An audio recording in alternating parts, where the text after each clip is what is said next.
Saudari-saudara yang terkasih, selamat malam. Berjumpa lagi dengan program Api Karunia Tuhan. Hari ini kita akan memasuki sesi ke-9 dengan topik Kristologi menurut Injil Matius. Bagaimana Injil Matius merefleksikan, menampilkan identitas Yesus, kristologinya. Selamat mendengarkan, selamat merenungkan, dan selamat berdoa.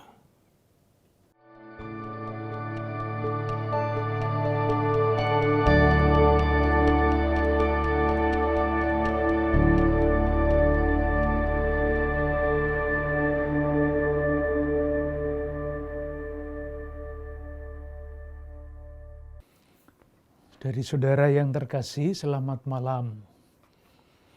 Yang terakhir kita bicarakan pada percakapan yang lalu adalah bahan-bahan dan susunan Injil Matius. Mudahnya, bahan-bahan di dalam Injil Matius itu diambil dari Injil Markus, diambil dari bahan yang dikenal oleh Matius dan Lukas, dan bahan yang khas Matius. Dari 3 bahan itu. Nah, bahan-bahan itu disusun dengan sangat teratur. Yang paling jelas kita ingat adalah 5 khotbah besar dengan satu tema yang sama. Kelima khotbah besar itu ditutup dengan rumusan yang selalu sama, dan semuanya berbicara tentang kerajaan Allah. Bab 5 sampai bab 7 itu proklamasi kerajaan Allah. Dimulai dengan khotbah di bukit, berbahagialah. Itulah kehidupan kerajaan Allah itu seperti itu, bahagia. Yang kedua adalah bab 10, panggilan dan perutusan ke-12 rasul. Intinya adalah mewartakan kerajaan Allah. Bab 13, semua isinya perumpamaan. Boleh kita beri judul perumpamaan tentang kerajaan Allah. Khotbah yang keempat, bab 18, itu tentang gereja, tata cara hidup di dalam gereja, organisasi gereja. Boleh kita beri judul peraturan tentang kerajaan Allah. Pengandaiannya kerajaan Allah itu wujud konkretnya ya gereja itu. Sedang khotbah yang kelima, bab 24 sampai 25, itu adalah kedatangan kerajaan Allah. Waktu kita semua tidak tahu, disebut saja kepenuhan waktu. Ketika sejarah keselamatan selesai, kerajaan Allah datang dan menjadi sempurna. Itu yang paling penting, bahan-bahan yang lain disusun di sekitar khotbah-khotbah yang pokok itu. Nanti silahkan melihat sendiri. Sekarang kita lanjutkan pembicaraan kita, percakapan kita, dengan menjawab salah satu pertanyaan yang terpenting. Karena rumusan yang biasa kita dengarkan, tidak mengenal kitab suci berarti tidak mengenal Kristus. Nah, pertanyaannya, menurut Matius, Yesus Kristus itu siapa? Teologi dasar, kristologi dasar yang terungkap di dalam Injil Injil Markus, bahwa Yesus adalah Mesias dan anak Allah itu masih ada, tetap ada. Itu adalah ajaran dasar kristologi. Siapa Yesus Kristus itu? Jawaban dasarnya, ia adalah Mesias dan anak Allah. Atau putra Allah, sama. Adakah ciri kristologi yang khas Matius? Yang berbeda dibandingkan dengan Injil-Injil yang lain. Nah, itulah yang ingin kita cari. Tidak semua, tetapi sekedar untuk memberi contoh bahwa dari hal-hal yang kecil kita dapat mengambil kesimpulan. Dari pengamatan hal-hal yang detail, kita bisa mengambil kesimpulan. Yang pertama, Matius ingin menampilkan Yesus sebagai guru. Jadi kalau ditanya menurut Anda, Yesus itu siapa? Jawabannya guru. Guru itu tugasnya apa? Mengajar. Coba silahkan lihat Matius bab 13 ayat 11. Nanti dibandingkan dengan Injil Markus yang kata-katanya berbeda, maka dari perbedaan itulah disimpulkan bahwa menurut Matius, Yesus itu guru. Bab 13 ayat 11, jawab Yesus, kepadamu diberi kuasa untuk mengetahui rahasia kerajaan surga. Mengetahui. Dari mana taunya? Dari Yesus yang adalah guru. Itu dibandingkan dengan soal perumpamaan yang ada di dalam Injil Markus bab 4 ayat 11. Tidak ada mengetahuinya, bab 4 ayat 11.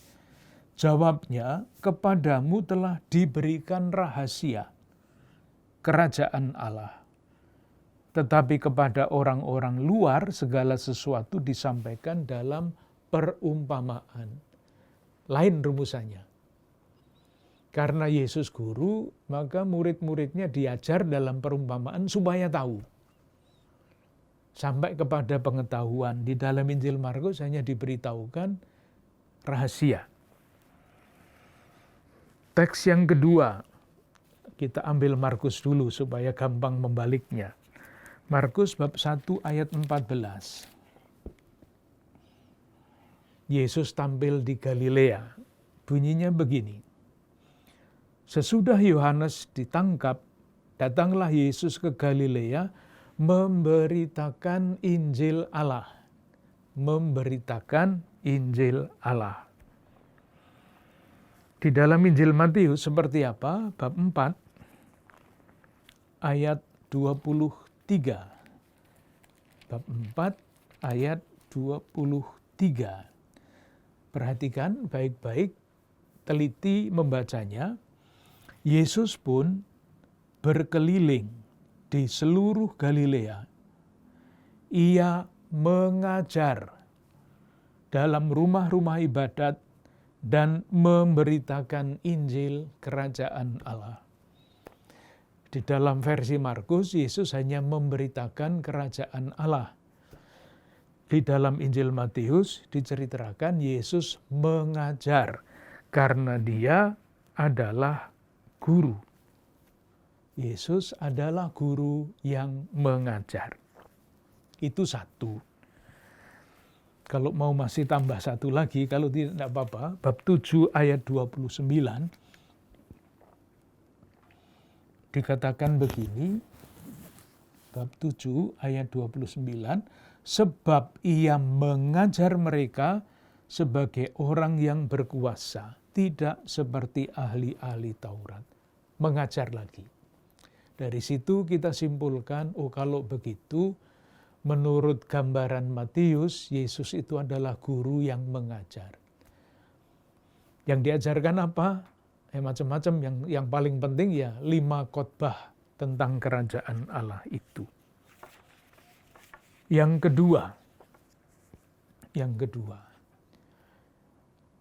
kita ingat Matius menulis untuk orang-orang Yahudi yang sangat faham tentang perjanjian lama dan tokoh-tokoh perjanjian lama. Maka untuk meyakinkan orang-orang Yahudi bahwa Yesus itu kepenuhan perjanjian lama, segala macam usaha dibuat. Antara lain dengan menunjukkan bahwa Yesus itu adalah Musa baru. Musa baru. Dari mana itu disimpulkan? Kita ambil 1-2 teks yang bisa membantu kita. Yang pertama bab 2 ayat 13 sampai 15. Penyingkiran ke Mesir, lalu nanti keluarga kudus itu harus kembali dari Mesir. Eksodus. Siapa yang memimpin keluaran umat Allah dari Mesir?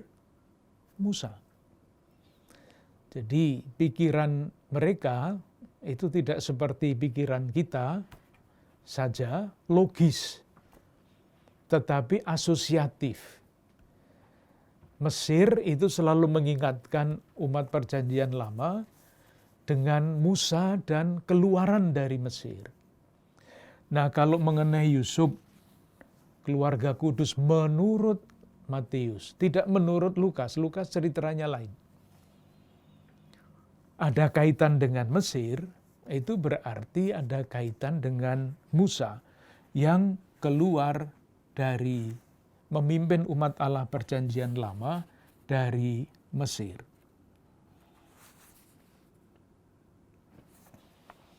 Nah, yang paling penting adalah mengenai kaitan dengan Musa itu adalah bab 5. Khotbah di bukit. Bab 5 sampai bab 7 di dalam teks kita diberi judul khotbah di bukit. Mulai dengan bab 5 ayat 1, ketika Yesus melihat orang banyak itu, naiklah ia ke atas bukit. Ke atas bukit. Asosiasinya ini Gunung Sinai. Seperti halnya dulu Musa menerima hukum Allah di Gunung Sinai, Musa, demikian juga sekarang Sang Musa baru menerima atau bahkan memberikan, menyatakan, mewartakan, memproklamasikan kerajaan Allah itu di bukit seperti Musa. Asosiasinya Yesus adalah Musa baru. Kalau dilihat yang sejajar, Lukas bab 6, yang sejajar dengan khotbah di bukit ini, Lukas bab 6 ayat 20 sampai 23, ayat 20 misalnya, lalu Yesus memandang murid-muridnya dan berkata, tidak ada bukitnya. Karena pembaca Injil Lukas atau yang disasar oleh Injil Lukas bukan orang Yahudi. Kalau diberitahu bahwa Yesus itu Musa baru, susah bagi mereka. Apalagi dengan asosiasi seperti itu. Bahkan pada ayat 17 dari bab 6 dikatakan, lalu ia turun dengan mereka dan berhenti di suatu tempat yang datar. Bab 6 ayat 17. Jadi jangan ditanya bukitnya di mana, tidak ada bukit di sana. Tetapi diciptakanlah bukit itu supaya umat yang dituju oleh Matius langsung menangkap maksudnya. Itu yang kedua. Jadi Yesus guru, Yesus adalah Musa baru. Sekarang saya akan masuk ke hal yang sangat khas dalam Injil Matius. Ini menjadi ciri khas dari Injil Matius. Seperti dulu waktu kita berbicara mengenai mengenai Markus, ada beberapa teks kunci. Di dalam Injil Matius pun ada teks kunci itu, bisa ditemukan sebagai satu kemungkinan. Ada 2 teks kunci, kalau perlu 3, tetapi 2 yang sangat jelas. Yang pertama adalah Injil Matius bab 1 ayat 23. Bab 1 ayat 23.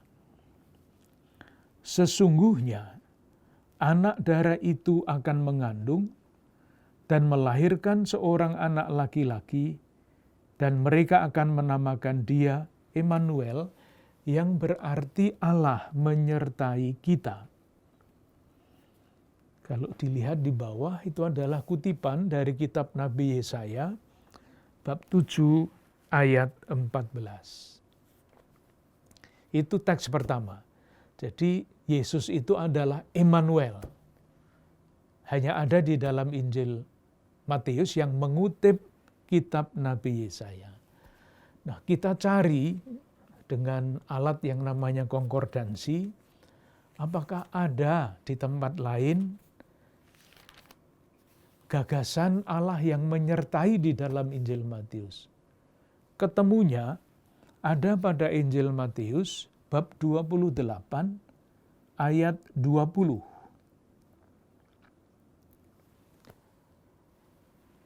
Dan ajarlah mereka melakukan segala sesuatu yang telah kuperintahkan kepadamu.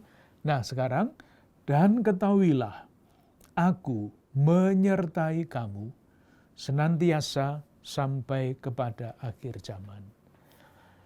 Jadi kalau ditanyakan Bapak Matius, kalau Anda ditanya, kira-kira Yesus yang khas yang ingin Anda wartakan itu Yesus yang seperti apa? Dia akan menjawab, dalam tanda kurung menurut tafsiran kita, lihat dua ayat itu. Yesus adalah Immanuel, Yesus adalah Allah yang menyertai kita. Itu jawabannya. Nah, tentu kita harus bertanya, kenapa Matius memilih gagasan seperti itu untuk menampilkan Yesus? Kecuali bahwa Yesus adalah kepenuhan perjanjian lama, ayat yang dikutip adalah Yesaya itu. Bab 7 ayat 14. Karena ayat itu, sejauh dapat kita tafsirkan, dapat digunakan oleh Matius untuk menghibur umatnya. Umatnya yang gelisah, umatnya yang cemas, karena macam-macam hal. Sudah kita lihat, di dalam jemaat Matius banyak orang-orang yang bukan Yahudi masuk. Jemaat yang kemarin-kemarin sudah nyaman dengan anggota yang katakanlah cara berpikirnya sama, adat istiadatnya sama, kemasukan orang lain. Goncang, khawatir. Alasan yang kedua ternyata yang mereka harapkan akhir zaman segera tiba sesudah Yerusalem hancur, tidak tiba juga. Sejarahnya masih sangat panjang ke depan. Galau melihat masa depan yang begitu jauh. Yang ketiga, mereka-mereka ini dikucilkan dari lingkungan orang-orang Yahudi. Kalau membaca kisah mengenai orang buta sejak lahir di dalam Injil Yohanes bab 9 itu sangat jelas bahwa orang-orang Yahudi yang mengakui Yesus sebagai Mesias itu akan dikucilkan. Jelas sekali, diusir dari sinagoga mereka. Nah, bagi orang-orang murid-murid Yesus Kristus yang seperti ini, keyakinan bahwa Allah menyertai dan penyertaan Allah itu nyata di dalam diri Yesus menjadi sangat relevan. Nanti untuk pesan Natal bersama Konferensi Wali Gereja Indonesia dan Persekutuan Gereja-Gereja di Indonesia akan mengambil tema ini. Seluruh umat manusia sekarang sedang berada dalam keadaan yang sangat prihatin, sangat cemas, sangat berat. Dari segi apapun, kita membutuhkan bukan hanya motivasi kemanusiaan, yang kita perlukan adalah inspirasi iman. Keyakinan bahwa di dalam keadaan seperti apapun, Allah menyertai. Dan tentu ini harus dibahasakan dan diwujudkan dengan berbagai macam cara. Baik, jadi ada dua kata kunci, ayat kunci, bab 1 ayat 23 dan bab 28 ayat 20. Nah, langkah berikutnya adalah kalau kita tahu, kita melihat bahwa bab 1 ayat 23 itu kutipan dari bab Yesaya bab 7 ayat 14, pertanyaannya adalah apakah kutipan itu persis sama dengan yang dikutip? Nah, tidak bisa lain kecuali kita bandingkan. Yesaya bab 7 ayat 14 itu bunyinya bagaimana?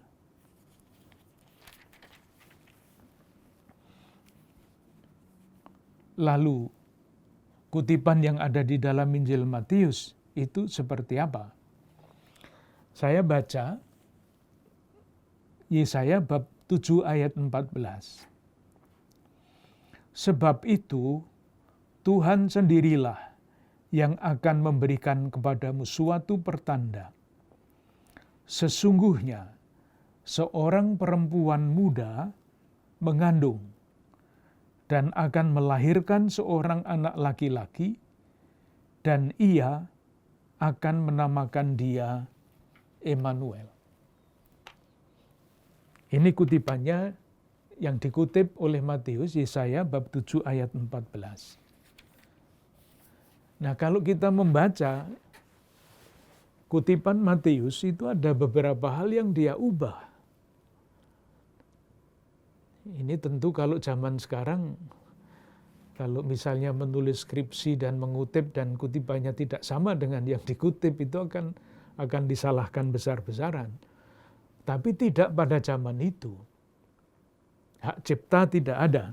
Nah, ayat 23 berbunyi begini. Sesungguhnya anak darah itu akan mengandung. Matius menggunakan kata anak darah. Sementara Yesaya menggunakan kata perempuan muda. Beda apa enggak ini? Katanya aja berbeda, jadi pasti isinya juga berbeda. Akan mengandung dan melahirkan seorang anak laki-laki, dan mereka akan menamakan dia Immanuel. Di dalam yang dikutip Yesaya bab 7, yang akan memberi nama itu siapa? Ia, bukan mereka. Maka pertanyaannya, kenapa Matius ketika mengutip Yesaya bab 7 ayat 14 membuat dua perubahan itu? Ia yang asli ada di dalam Yesaya diganti dengan mereka. Lalu yang kedua, kenapa perempuan muda yang ada dalam Yesaya diganti anak darah? Nah, inilah data yang kita temukan. Lalu sekarang yang kita lakukan adalah mencoba menafsirkan. Nah, tafsir tentu dengan berbagai macam kemungkinannya. Yang pertama, mengapa Matius mengubah ia menjadi mereka? Kalau kita kembali kepada Yesaya, yang menamakan dan ia akan menamakan dia Immanuel. Ia itu siapa? Ya, orang tuanya. Seorang perempuan muda, yaitulah yang akan menamakan dia Immanuel. Dia saja. Nah, kalau kita kembali kepada Matius, ingat dalam percakapan yang lalu kita banyak berbicara mengenai Matius Injil gerejawi. Yang tunggal dijadikan jamak. Artinya ada perubahan jenis bahasa. Yang pertama, Yesaya itu adalah kisah mengenai akan lahirnya seorang anak laki-laki yang akan diberi nama Immanuel, kisah. Sementara di dalam Injil Matius, kisah itu berubah menjadi pengakuan iman. Gereja, mereka itu gereja, akan mengakui dia yang lahir itu sebagai Immanuel. Hal yang seperti itu dapat kita lihat juga, kita ingat peristiwa ketika Yesus dibaptis. Menurut Injil Markus dan Lukas, kata-kata dari surga itu bunyinya, "Engkaulah anak yang kukasihi." Suara dari surga langsung bicara dengan Yesus. Sedang di dalam Injil Matius, bab 3 ayat terakhir, ayat 17, itu bunyinya adalah, "Inilah anak yang kukasihi."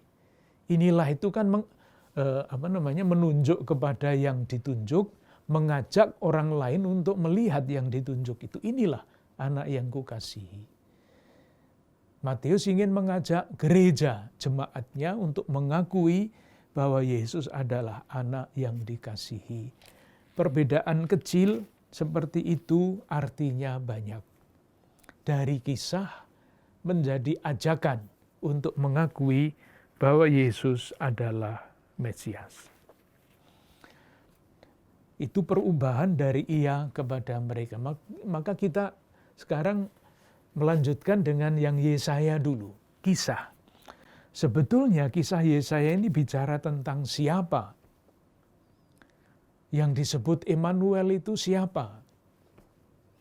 Nah, ceritanya harus kita lanjutkan dengan membaca kitab Nabi Yeremia. Kitab Nabi Yesaya bab 8. Ayat 8 sampai 10. Saya baca ayat 8. "Serta menerobos masuk ke Yehuda, ibarat banjir yang meluap-luap hingga mencapai ke leher." Itu penyerbuan kerajaan Assyria ke Yehuda, itu judulnya itu. Jadi Yehuda akan diserang oleh kerajaan Asyur.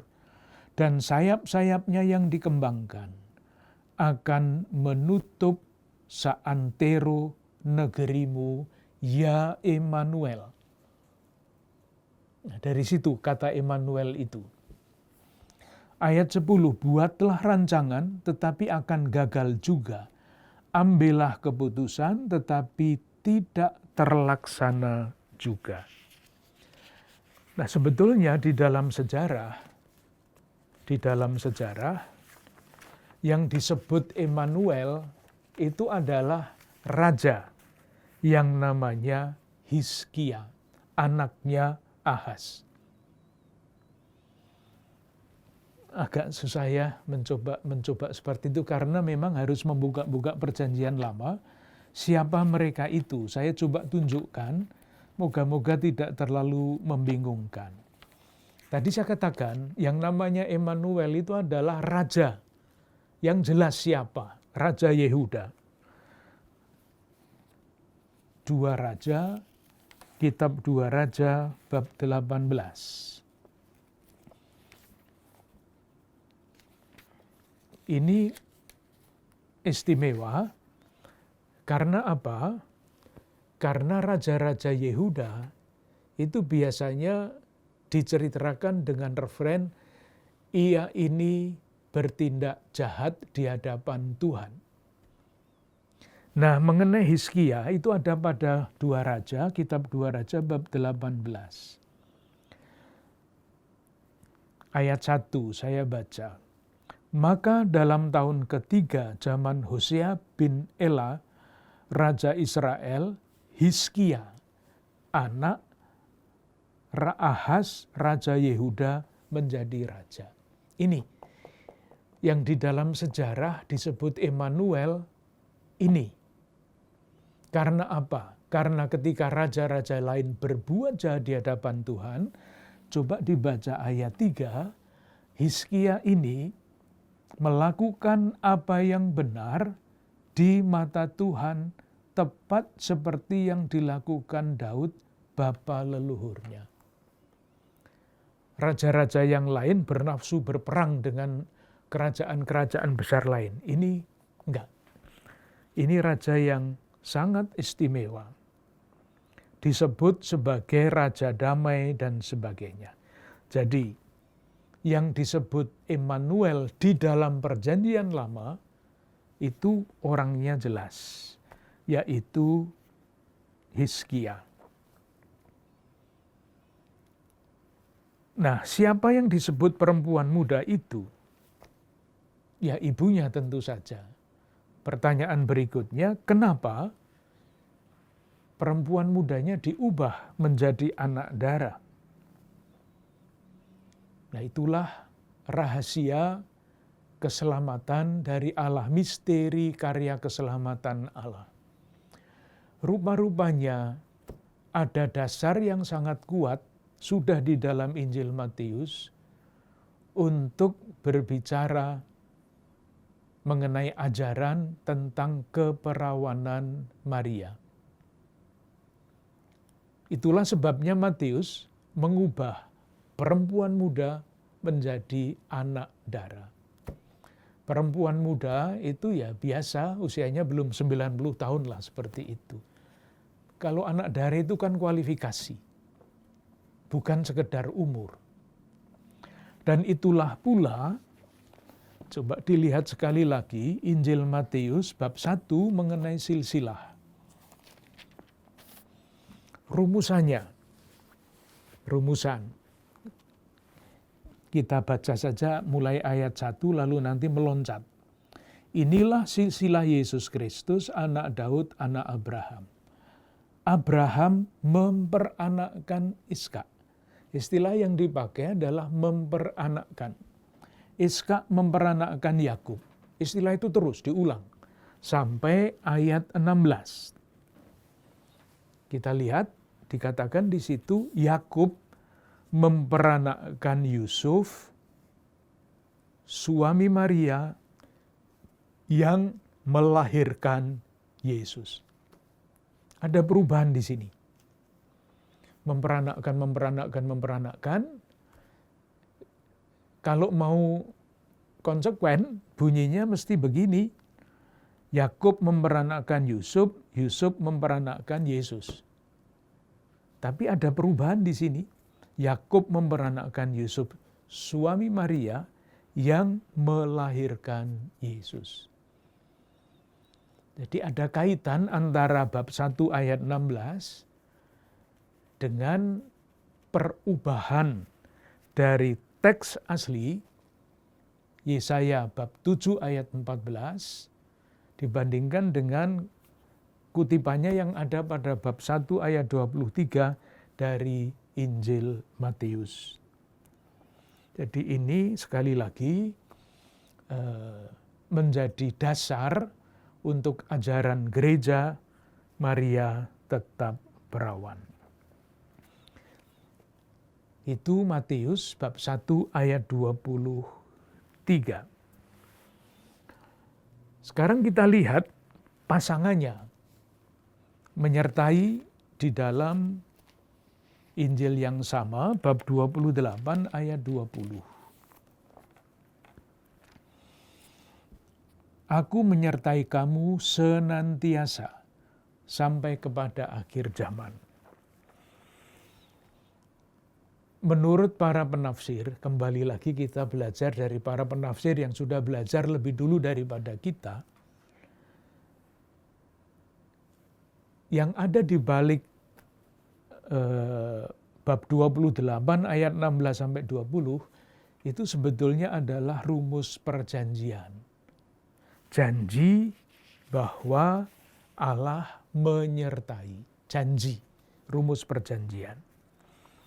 Rumus perjanjian yang seperti itu kembali dapat kita baca pada Yesaya bab 43 ayat 1. Saya baca lalu nanti kita simpulkan sebetulnya penyertaan ini maksudnya apa? Penyertaan dalam rangka apa? Bab 43 ayat 1 sampai dan selanjutnya. Tetapi sekarang beginilah firman Tuhan yang menciptakan engkau, hai Yakub, yang membentuk engkau, hai Israel. Janganlah takut, sebab aku menebus engkau, aku telah memanggil engkau dengan namamu. Apabila engkau menyeberang melalui air, aku akan menyertai engkau. Dan melalui sungai-sungai engkau tidak akan dihanyutkan. Dan selanjutnya. Ayat 4. Oleh karena engkau berharga di mataku dan mulia, dan aku ini mengasihi engkau. Ayat 5 sampai dengan 7. Jangan takut, sebab aku ini menyertai engkau. Aku akan mendatangkan anak cucumu dari timur, dan selanjutnya. Ini janji untuk menyertai umat dalam keadaan apapun juga. Jadi, dalam hal ini, kalau kita membaca kata penyertaan itu kaitannya dengan siapa, dengan apa? Penyertaan pertama Immanuel, bab 1 ayat 23 dari Injil Matius, itu situasinya, latar belakangnya Yesaya 7:14. Ketika umat Allah perjanjian lama, orang-orang Yehuda berada di dalam ancaman-ancaman bangsa-bangsa lain. Kepada umat Yehuda yang terancam itu, Tuhan mengutus Raja Hizkia, keturunan Daud, yang akan membawa damai kepada kerajaan itu. Tokoh sejarah Hizkia. Ketika itu diterapkan kepada Yesus, menjadi pengakuan, ajakan supaya gereja mengakui bahwa Yesus itu adalah kepenuhan janji yang diucapkan Allah kepada Daud. Kerajaannya akan tetap untuk selama-lamanya. Kalau dulu Hizkia itu menjadi tanda bukti penyertaan Allah kepada umat Yehuda, Yesus sekarang, Immanuel, yang sejati, yang sesungguhnya, akan menjadi penyerta yang selalu menyertai gereja. Gereja yang bagaimana? Tentu gereja yang berada dalam kesulitan, tetapi bukan hanya gereja yang berada dalam kesulitan. Matius bab 28 ayat 20 jelas, konteksnya jelas. Murid-murid diutus untuk mengajar dan membaptis, aku menyertai engkau. Yesus yang bangkit, yang menyertai gerejanya dalam keadaan apapun. Inilah kristologi yang khas Matius, Yesus adalah Immanuel. Pengantar untuk Injil Matius saya anggap cukup. Nah, sekarang kita akan melihat salah satu perikope, atau nanti kita lihat kalau perlu 2 ya 2, kalau cukup 1 ya 1, untuk memperdalam gagasan yang baru saja kita sampaikan. Menyertai itu artinya apa, di dalam konteks apa diberikan. Oleh karena itu, saya menawarkan untuk menafsirkan dan memahami Injil Matius bab 28 ayat 16 sampai 20. Kalau bisa diselesaikan, kalau belum nanti ya sebagian saja. Matius bab 28 ayat 16 sampai 20. Ini adalah kisah Yesus yang bangkit, yang menampakkan diri lalu memberikan perutusan. Satu catatan awal yang saya kira perlu untuk kita perhatikan supaya kita mempunyai gambaran yang memadai. Apa arti kisah-kisah penampakan menurut para penginjil? Pernah kita bicarakan ketika kita bicara mengenai Rasul Paulus yang mengalami penampakan Tuhan. Waktu itu kita rumuskan penampakan itu atau kisah penampakan kisahnya adalah visualisasi pengalaman batin yang masing-masing mempunyai pesan. Maka pengalaman Paulus waktu itu bertemu dengan Tuhan yang menampakkan diri sampai diceritakan 3 kali tetapi dengan cara yang berbeda-beda. Karena konteks ketika kisah itu diceritakan berbeda-beda. Diingat kembali kisah bab 9, kisah bab 22, dan kisah bab 26. Berbeda-beda ceritanya, peristiwanya sama. Nah, demikian juga dengan penampakan Kristus yang bangkit, sebagaimana kisahnya kita temukan di dalam Injil. Sekurang-kurangnya ada 3 pesan yang mau disampaikan melalui kisah penampakan. Pesan pertama adalah penampakan itu, kisah penampakan itu ingin membuktikan bahwa Kristus sungguh-sungguh bangkit dari antara orang mati. Jadi bukan perkara jenazahnya dicuri orang dan sebagainya. Kisah seperti ini untuk membuktikan bahwa Yesus sungguh-sungguh bangkit itu biasanya sangat jasmaniah. Jadi misalnya pasti kita ingat Kristus yang bangkit yang menampakkan diri kepada Thomas. Injil Yohanes bab 20 ayat 24 sampai 29. Ayat 27. Kemudian ia berkata kepada Thomas, yaitu Kristus yang bangkit, "Taruhlah jarimu di sini, lihatlah tanganku, ulurkanlah tanganmu dan cucukkan ke dalam lambungku." Konkret sekali. Jadi kalau memang sungguh-sungguh bangkit, ya lukanya masih ada. Luka di tangan, luka di lambung. Thomas supaya percaya, sebelumnya tidak percaya, disuruh mencucukkan tangannya. Kesimpulannya, jadi Kristus sungguh bangkit. Tidak hilang. Itu pesan yang pertama. Waktu Yesus makan, sarapan dengan murid-muridnya, dengan ikan dan sebagainya. Itu konkret sekali. Yang kedua, yang akan kita bicarakan, Matius bab 16 sampai ayat 20, itu adalah penampakan Kristus sebagai landasan, sebagai pembenaran, pertanggungjawaban bahwa misi gereja sungguh-sungguh berasal dari Kristus yang bangkit, bukan proyek gereja sendiri. Maka Kristus yang bangkit menyatakan diri, menampakkan diri, dan mengutus. Kesimpulannya, misi gereja itu syah. Yang ketiga, seperti misalnya di dalam kisah kedua murid Emmaus, Lukas bab 22, itu pesannya lain lagi. Kristus yang bangkit itu bukan sekedar peristiwa dulu. Dulu Yesus yang bangkit menampakkan diri kepada para murid. Nah, bangkitnya dulu jadi relevansinya juga hanya dulu, tidak sekarang.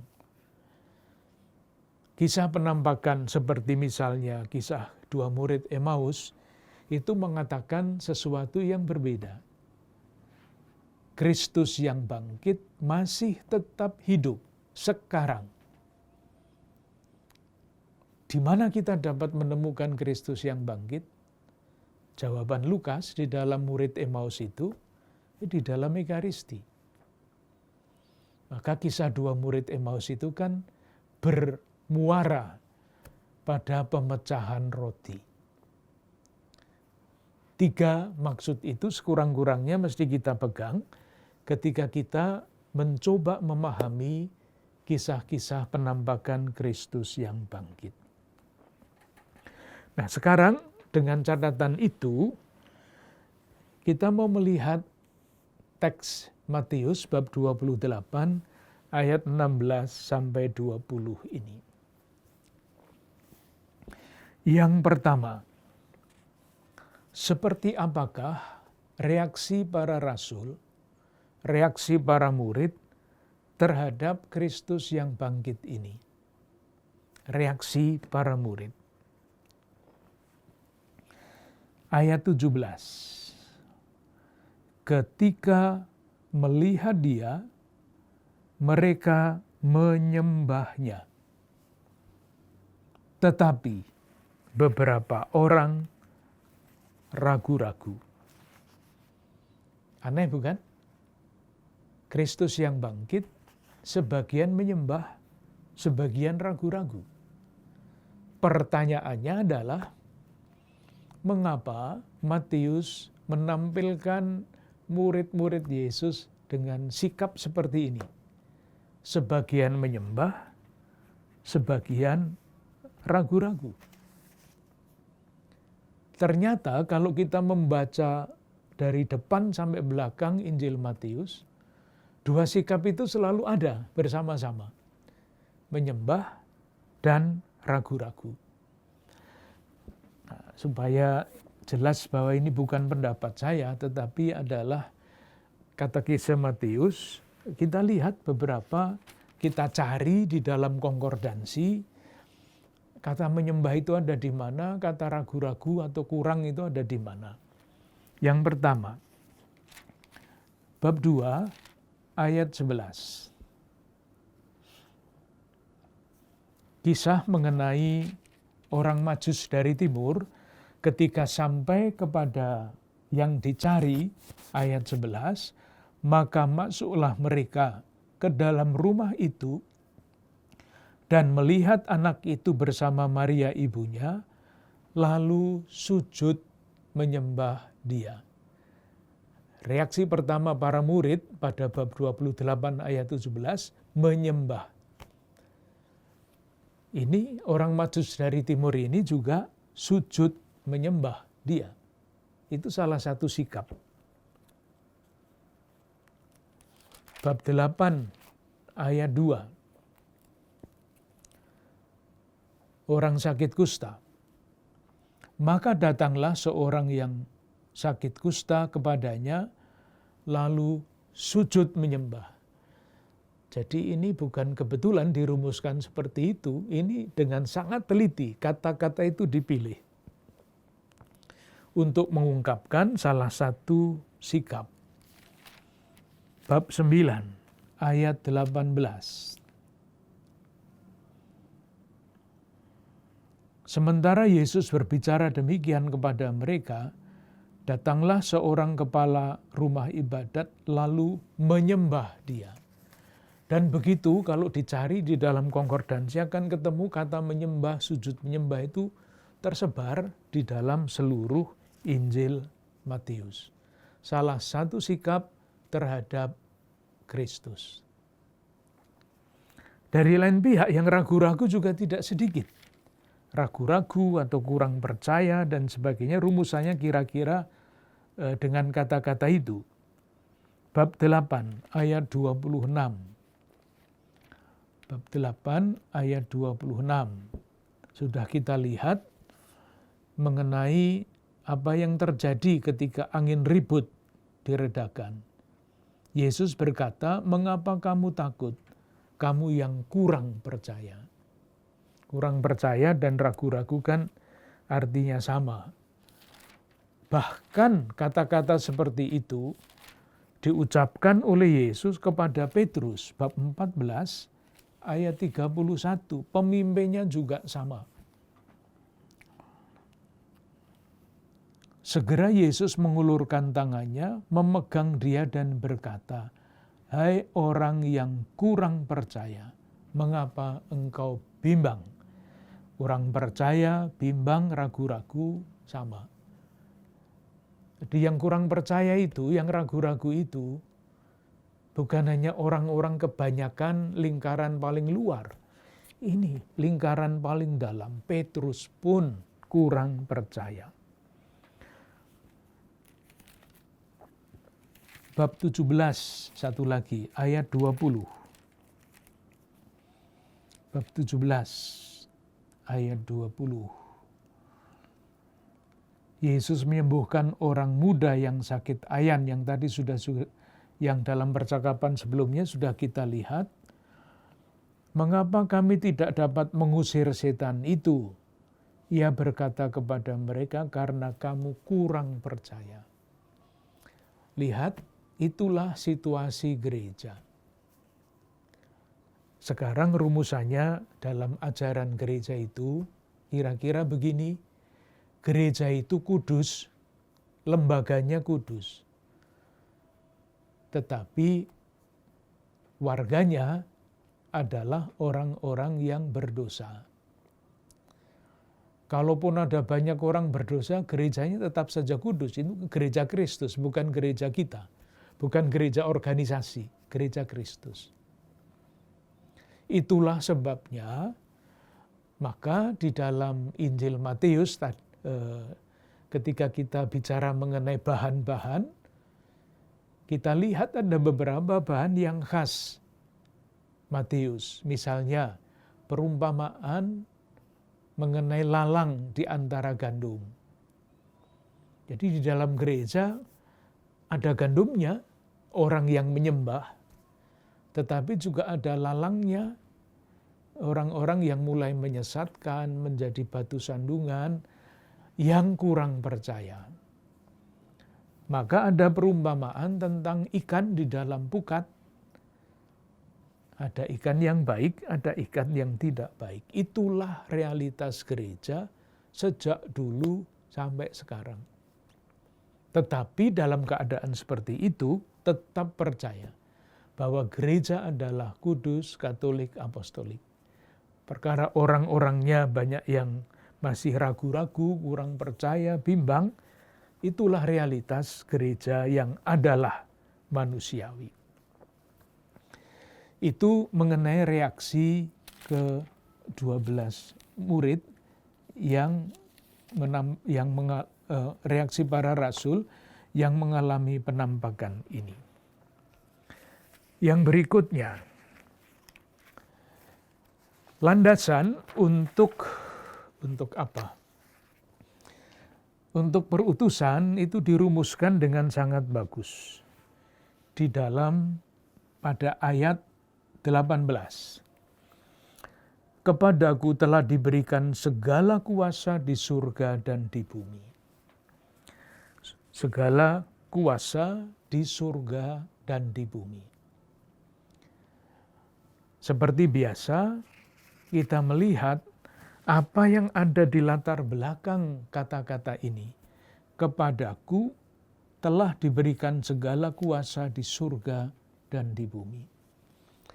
Kalau kita cari di dalam Perjanjian Lama, dapat kita temukan gagasan yang sama, mirip, itu pada kitab Daniel, bab 7, ayat 13 dan 14.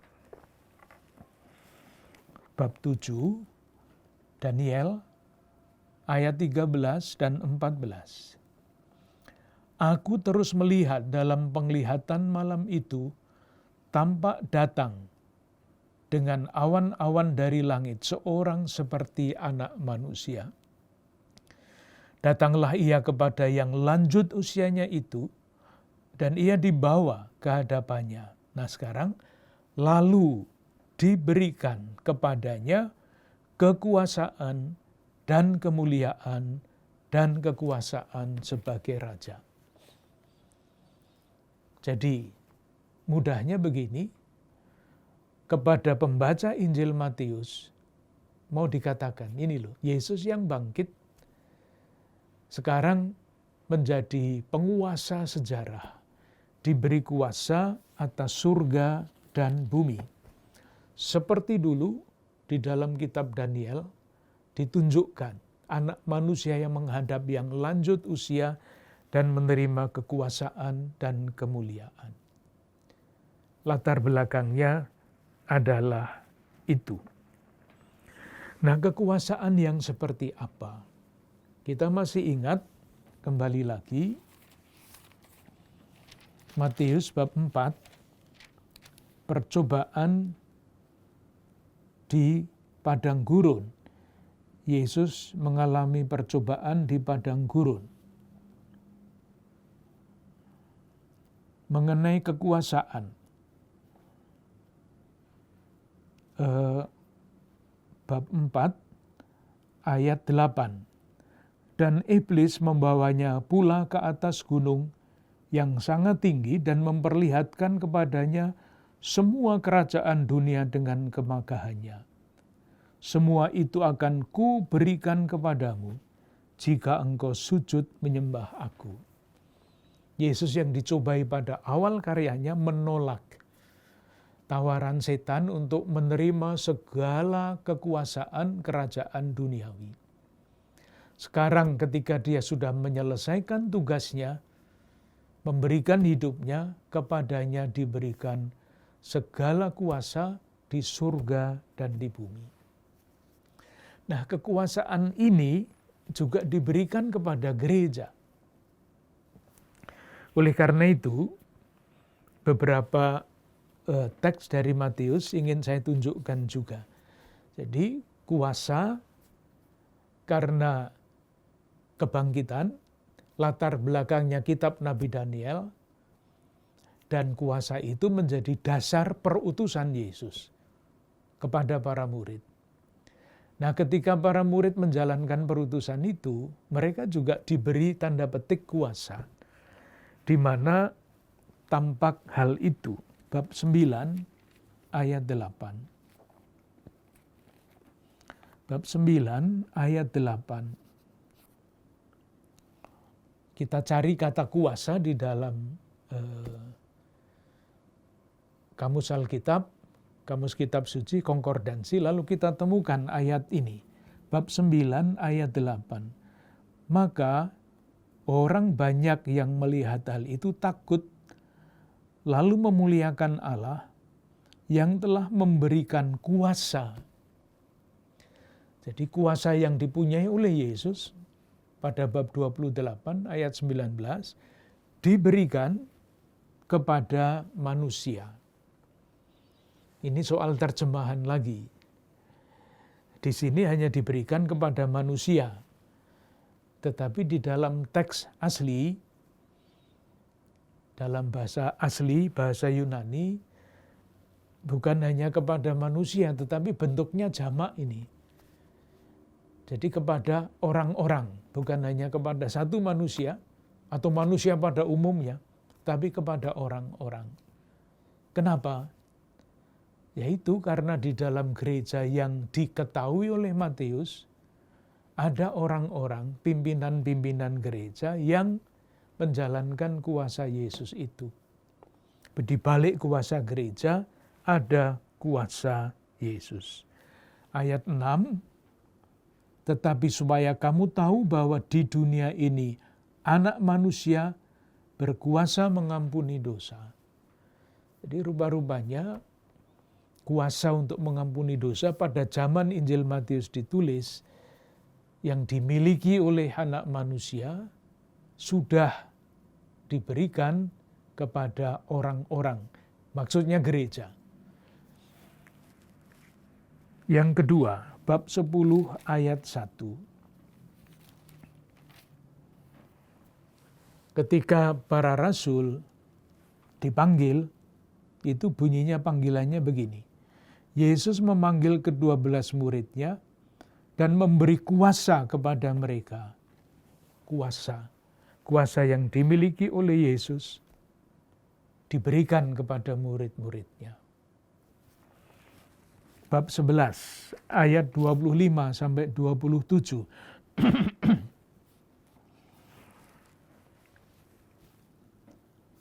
Bab 25. Aku bersyukur kepadamu Bapa, dan selanjutnya, ya Bapa, itulah yang berkenan kepadamu. Sekarang, semua telah diserahkan kepadaku oleh Bapakku dan tidak seorang pun mengenal anak selain Bapa. Yang diserahkan kepada Yesus bukan hanya kuasa. Semua telah diserahkan kepadaku. Jadi dengan demikian menjadi sangat jelas bahwa perutusan gereja itu sungguh-sungguh dapat dipertanggungjawabkan. Pertama, karena Yesus sendiri yang memberikan. Dan kedua, bukan Yesus yang pada umumnya, tetapi Yesus yang bangkit, yang kepadanya diberikan kuasa atas surga dan bumi, memenuhi apa yang dikanubuatkan di dalam kitab Nabi Daniel, bab 7. Nanti kalau kita lanjutkan nanggung, oleh karena itu untuk sementara ini dulu, nanti kita lanjutkan, kita selesaikan pesan dari Matius bab 28 ini dalam percakapan berikutnya. Selamat malam.